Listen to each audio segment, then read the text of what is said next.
voina chuan guitar lesson thar kan zir ho lenga voina kan zir ho le tur chu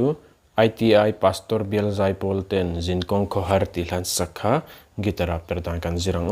hela hi tira chuan C sharp in ron la a kepo first fret aga ron vuanga C in kan play ang chuan asanga F yama G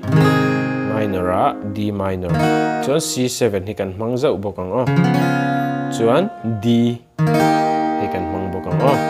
chuan hnuwa aki kha ron sana half note in not chan ve in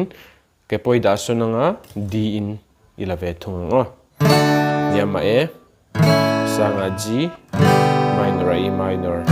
le E hi kan hmang telang hetiang kan strum down ni down down up ti hana down down up ti hana bul changa top thlengin karon strum chhuak lenga uluk de vinilo ngai thlale don ni down down up ti hana